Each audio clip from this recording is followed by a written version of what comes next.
Once again, I'm flipping my screen upside down to play a Fallout game. I'll show that at all times, right behind the gameplay. And the gameplay is from a pretty good game. The story behind the game that I'll be playing begins with Matthew Perry shooting me in the head, kicking off a pretty dope revenge story.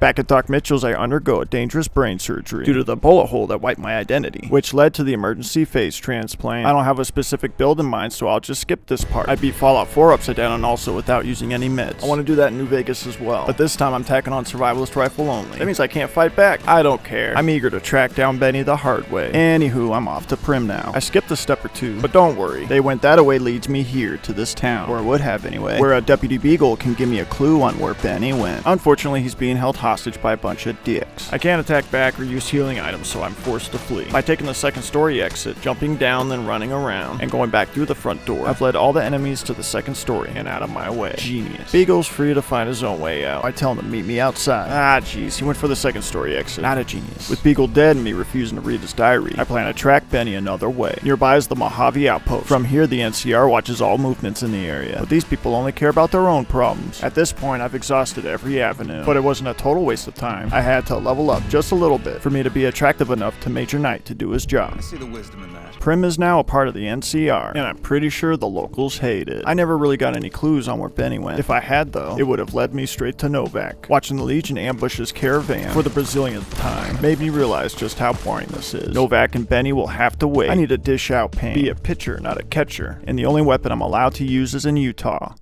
Welcome to Zion. There goes my wingman. No problem. The weapon I came here for is just up ahead. Here, at the Red Gate, snuggled up in a duffel bag with just a handful of rounds. So I have limited ammo, god damn it. Hey, this guy looks just like them, but he's friendly. In fact, I've stepped into a rivalry. My new follower is bloodthirsty, and maybe a tad eager. I'll use that to make a shitload of money. Before I follow Chalks, I wish to investigate the old man in the caves. Legend has it that when the bombs fell, so too did a busload of kids off a cliff, and a hermit watched over them while hoarding all the good shit. Welcome to Angel Cave, where I meet another hermit called Joshua Graham. He mourns the death of my company. There's no time for that, I need ammo. And Joshua Graham's a vendor who doesn't carry the ammo I need. I'll just kill him real quick. Maybe it'll reset his inventory. Never mind.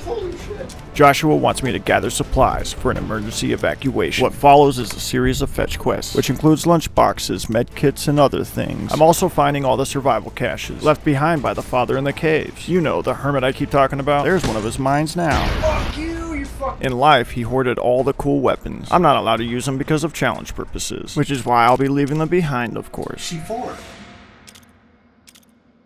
With very little ammo, I'm given very little options. Unfortunately for me, depending on follows, Chalks is one of them. Right now, he's unconscious. Oh, that's the boot. Which is another word for sleeping. Luckily for me, there's a crate nearby. By using it to cover my eyes, bad guys can't see me. Follows Chalks had a close call. It would have been another kill from the grave.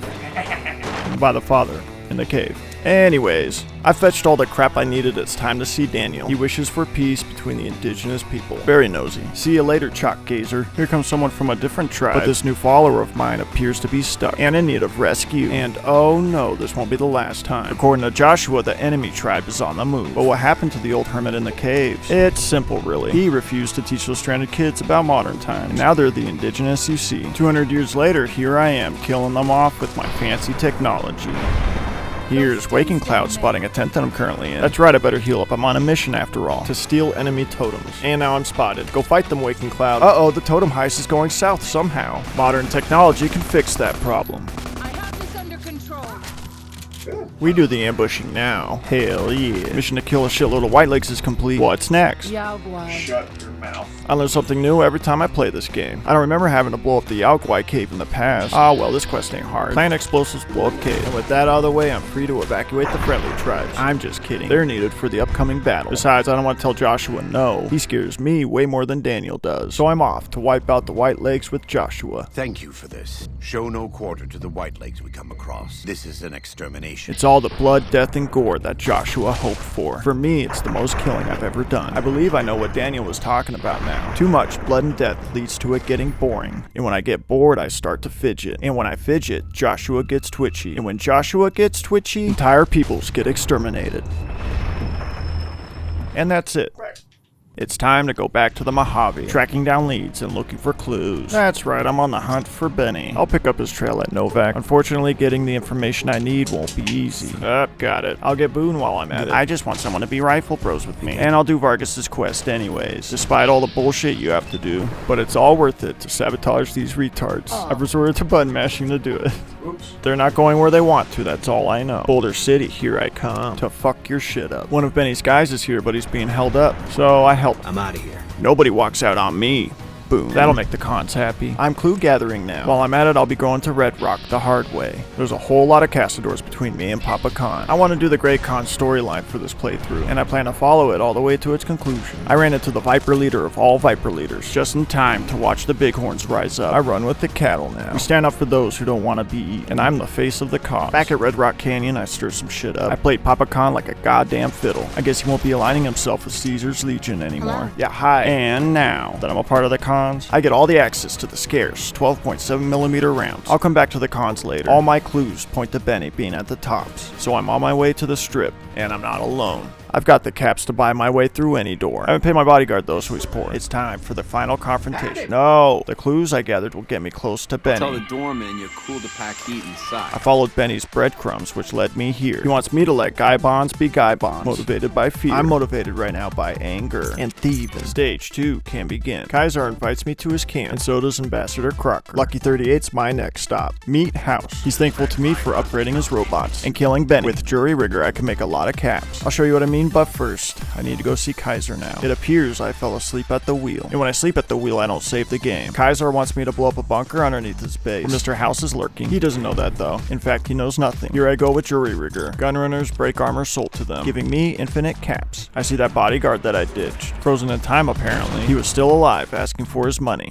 House says it's phase 3 time. Army building phase. The damn battle approaches, so I'm off to the boomers. Still lacking in the boring skills. I have no choice but to take the road where I kill everybody. This is where I showcase my struggles, playing this game upside down. I only have enough time to play through one faction storyline. I already started with the Great Khans, so I'll deal with the boomers using suppressive fire, which is less humane than using VATS. But I need to target practice for the upcoming damn battle anyway. With all that fodder out of the way, it's time to face the boomers' final boss. Anyways, I suppose if I don't care for a faction, I can just get rid of them. But what does Mr. House think about that? There's more than one way to skin a cat. My next mission takes me to the Gomorrah, which is right across the street. There's rumors of shenanigans going on. Something smells, which I'm able to confirm by reading about it in Kachino's journal. Where the fuck did you get that? How do you think, dummy? Kachino's not the sharpest corner in the turd, and I'm bored already. House wasn't too upset when Oh yeah, no healing items. Make my way back. He wasn't upset at all about the boomers. That's that. What's next? The Ultra Lux. Anyways, I'll begin similar results with each faction now. Except for the Great Khans, of course. I'm also devouring everybody that holds a leadership position. A perk calls for it, but I know not who is to be eaten. Oh boy. Mr. House blames all these outcomes on my lack of grace. And stealth. Oh god damn it. The Legion hates me. Next on my list is the Brotherhood of Steel, but I burnt bridges with Veronica right out of the gate, so I have to get captured. The Brotherhood wants me to do the following. First, you meet with a ranger. You either kill him or run him off. Wait, why am I doing this crap? The Brotherhood storyline will have to wait for another video. I'll be sure to eat their leaders and collect their key cards. Both are needed. Key cards for self-destructing, and the cannibalism, apart from just being fun, is needed, I think, for that hidden perk I was talking about. I should probably look up who I need to eat if I don't get it soon. Back to Mr. House, where he congratulates me on destroying the entire Brotherhood chapter. I even went back and killed off the followers of the apocalypse. I was exploring the area and they were just kind of there. I even went back for Boone. Let that be a lesson to you. In other news, President Kimball's coming to the dam, and I need to raise my standing with the NCR, so House can place me next to him. The best quest for raising reputation with the NCR would have to be the Quarry one, where you have to clear it out of Death Claws, which is a pretty easy one if you know what you're doing. And I looked up who I need to eat for that hidden perk. It's so much simpler than I thought. Yep, you guessed it, Kaiser is one of them. I guessed it too, so you're not special or anything. I struggled a bit with Kaiser's people, but I was able to use their greatest weakness, tense, against them. Before I knew it, I had killed my way to the dictator himself. I'll be dining in. Next is the king. I never would have guessed it. I mean, he rules over Freeside and all, but there's other leaders arguably more important than he is. Like, way more important. Speak of the devil, it's time to go stand next to the president now. I'm acting as a Secret Service agent, which I'm fully immersed in. Of course, President Kimball's one of the guys I need to eat. And Mr. House. I don't have to eat all of him, though. If I was there in real life, I would just break off a piece and put him back. And I got it. Meat of Champions. I raised 4 of my specials by 1 point. While editing this video together, I came down with acute bronchitis. That's a respiratory problem, which means it's your problem. Seriously, want to see what exhaling sounds like now? So I'm trying to get this done as fast as I can. Before any damn battle, I gotta power up the substation. Now Hoover Dam's electricity goes where I want it to. Let's do this. And the first thing I see, enemy cons. Which means I regret trying to kill Boone so hard now. From the looks of this battle, I probably won't have to worry about Boone that much. Besides, I'm about to have my very own robot army that's gonna watch my back forever. If he ever shows up on my doorstep, I'll put him down like the dog he is. Just look how good I am at killing Centurions already. Actually, I should stop worrying about Boone and start worrying about where my waypoint's trying to lead me. The door I was supposed to go through was in front of me the whole time. Yes Man needs me to kill my way through Hoover Dam, all the way to the control panel where I plug him in. Throwing a switch powers his Securitron army. And he has to do what I say, so it's really my army. And I made it. I'm here finally, at the enemy encampment. Should I fight the Legate, or should I use my speech skills? That's right, I don't have any speech skills. I have no other options but to fight, and I'm fighting dirty. But the Legion countered me with their own dirty move. Okay, fine, I'll try something else. I'll treat this like Black Ops Zombies and run around in circles on the flat ground. Actually, I'm just scouting. And that's why I know the Legion brought their own instruments of self-destruction. The plan is to sit at the back of the tent and let the Legion bottleneck themselves. That's what King Leonidas would do. Now I get the Legate stuck, kill him real quick, and that's the video, guys. We'll go over all the crap. Where'd he go? And right then, I felt a ballistic fist up my ass. And stay out. As the waves keep coming, I might have to switch to another tent. All I gotta do is live past all the waves, which means keeping out of reach and mostly tent play. Using tents to get the enemy stuck, using tents to bottleneck the enemy. Damn it. Okay, let's try this again. The enemy pours in. When the Legate shows up, it's time to go to another tent. Turn around and that's the the Legate won't stop coming. Moving to another tent, which fills up with Legion instantly. And I'm dead. I'm already swarmed, and the Legate's bitch ass picks up a pistol. And I'm dead again. This time, I'll try holding my position. Trying to push back against the NCR harder than they can push me back. And I'm dead again. Right now, there's too much going on. First, I got the Legate on me sometimes, and then I've got everybody else trying to dogpile me with their... I know, I'll try shooting them before they reach the tent. If anything, that made the bottleneck more bottlenecky. Just then, Vats gives me a great idea. I'll try disarming the Legion before they reach me. Let's see how much fun you have punching me now. There we go. Without weapons, the Legion's pretty soft. All that's left now is to disarm this big idiot. But it's a no-go on disarming the Legate, of course. Next time, I'll avoid the Legate. Now that I have a working plan, the first step is to disarm everyone. The second step is obvious. Bottleneck and exterminate. Because this is an extermination. I remind myself of someone, I can't put my finger on it. Anyways, and just like that, the Legion stopped coming. I can't sleep yet, though there's enemies nearby. I still have a Legate hunting me. There you are. He could be around any corner. I prefer my confrontation face to face. As it turns out, the Legate runs so fast that he ran straight into the cliff and got stuck.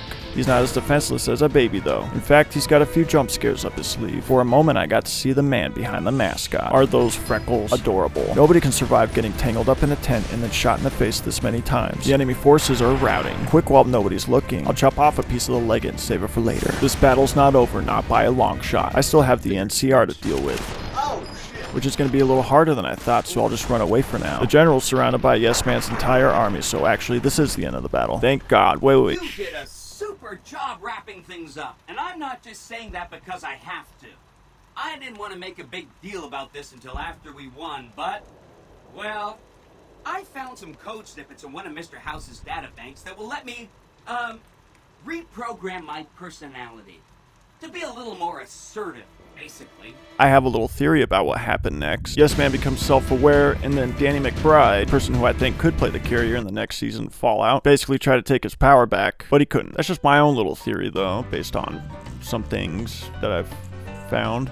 If that came true though, that'd be so crazy. Anyways, here's my game stats. As you can see, I used no healing items or drugs. I used the Survivalist rifle only, and I beat this game upside down. Next, I'll be playing through Fallout 76 upside down, which should be pretty interesting. This video took me 4 months to make, not because it took me 4 months to make, but I was so busy that I could only work on this video like once or twice a week for a couple hours. Very annoying. This video stagnated. I wish it could have been better, but it is what it is. Thanks for watching, guys. Sorry for being sick, and I will see you in the next video.